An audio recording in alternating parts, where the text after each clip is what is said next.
Hello and welcome to Lard Island, where we're here having another look at the armies for Infamy. Infamy had a lot of requests coming through from people who are watching our videos.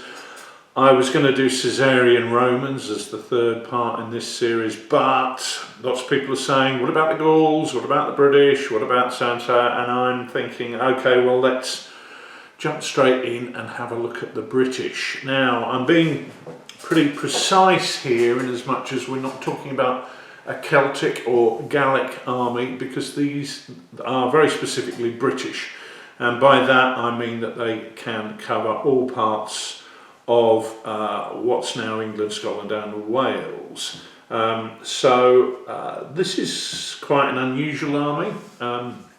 The British obviously share a lot of their cultural heritage with the Gauls and other Celtic nations.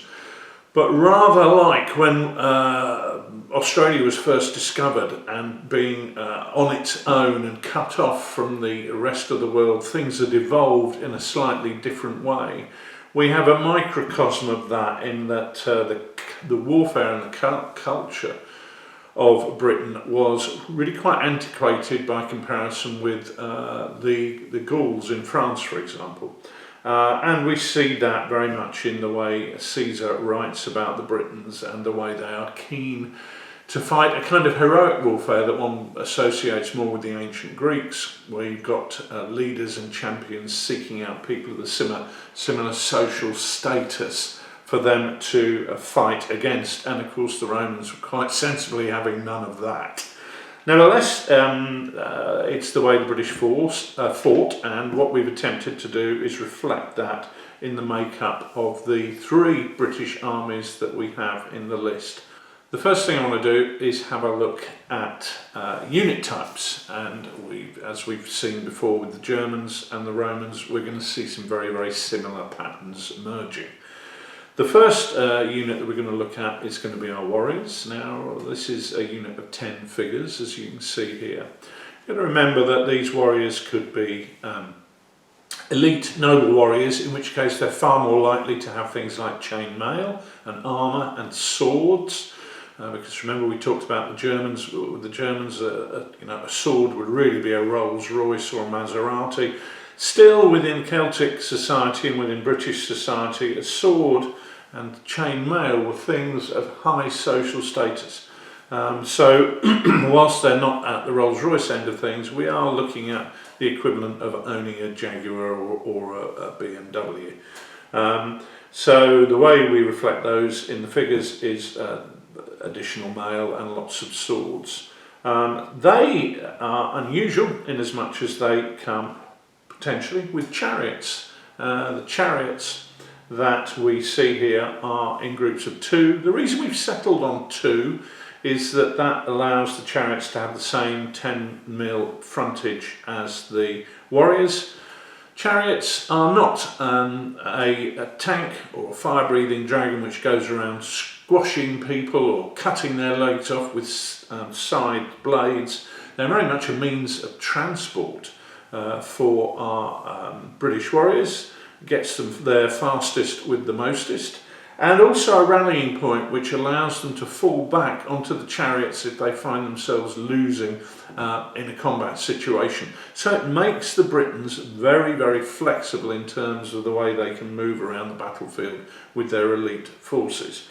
So we can see there 10 figures for warriors and 2 chariots for chariots to go with them.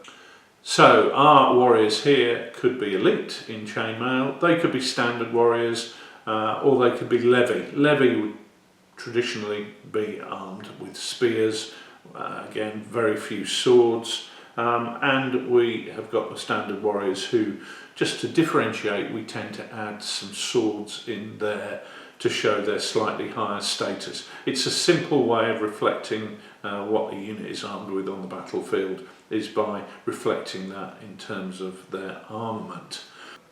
We've also got skirmish units, skirmish groups, which we can see here, 6 figures. We've got 6 slingers here, and as with the Germans, all their skirmishers come in 6s. Unlike the Germans, the Britons have no federati, with experience in fighting with the Romans, because this is really first point of contact. So what we have are cavalry. Now the Britons tend to use light cavalry mounted on ponies, and we can see them here in a group of 6 figures, and that is pretty typical of how British cavalry are going to look. They are not like the Gauls, where they have got elite noble cavalry with lots of chain mail, as we're going to see in a forthcoming video. This is very much light, harassing, skirmishing cavalry. So that's the basic units that we are looking at as part of our force. So let's have a look at the 3 lists that we have here for the Britons.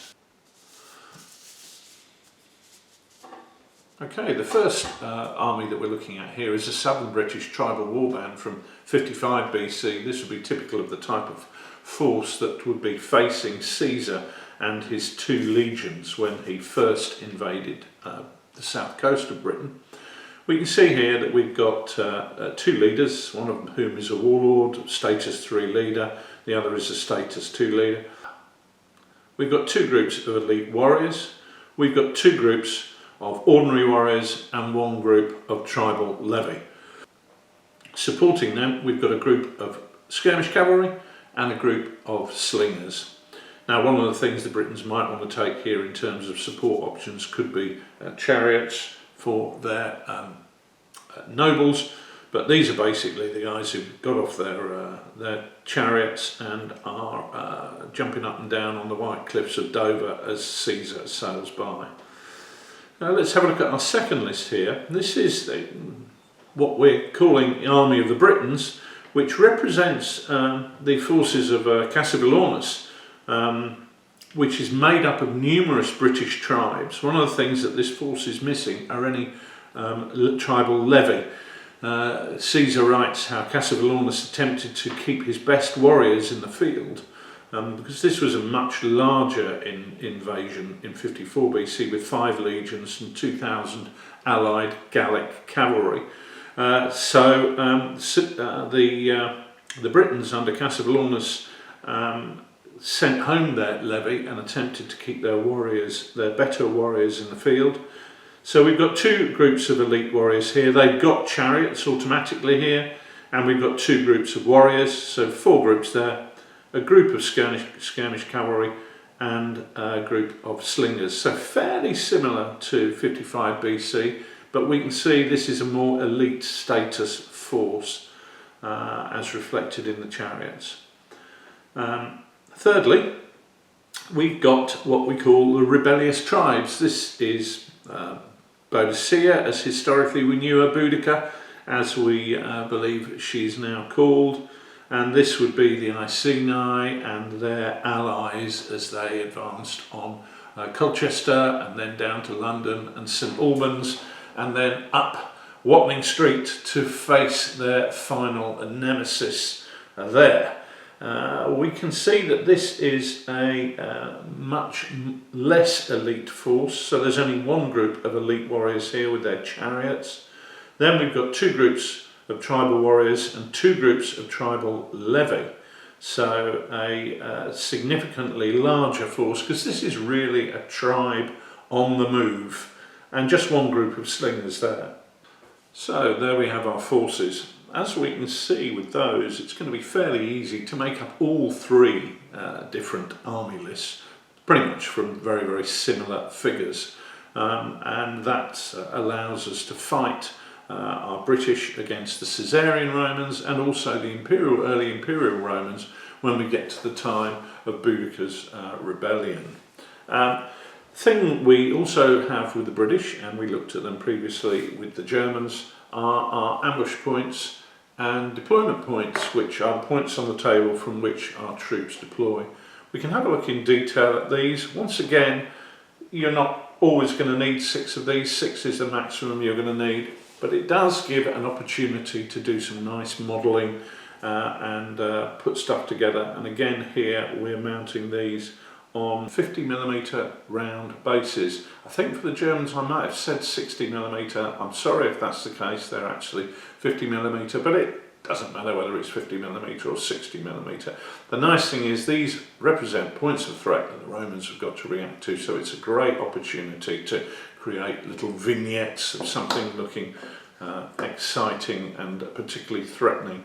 And have these on the table.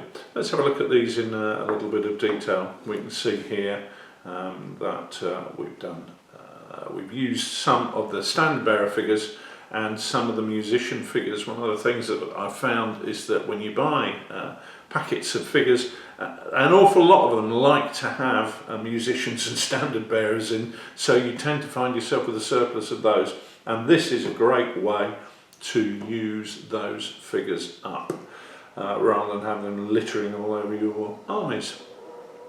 Okay, so that's it. This is the British Army list. Some of the other support options that they have got are things like musicians, which we talked about with the Germans, but also there's some different types of ruses that they can use. And you're also going to have things like chieftains, champions. You're going to be able to select chariots. You're going to be able to select wagons where they can replenish their supplies from. So quite a bit of variety in there, but we're going to have a look at some of those characters in another video later on in this series, where we look at a bit more in terms of the detail and what the characters do in the rules, because it's not just about the armies. Obviously we've got some larger than life characters in there who are able to enhance the performance of your troops on the battlefield, shall we say. Okay, so that's it for this episode on the British. I will do the Caesarian Romans next, and then we can have a look at the Gauls. Remember, if you're planning a Gallic army, a lot of people, when you get War Games rules, tend to have Celts all together. That's not the case here. So you're going to see a very different army when we look at the Gauls. But thanks for watching. That's all for now.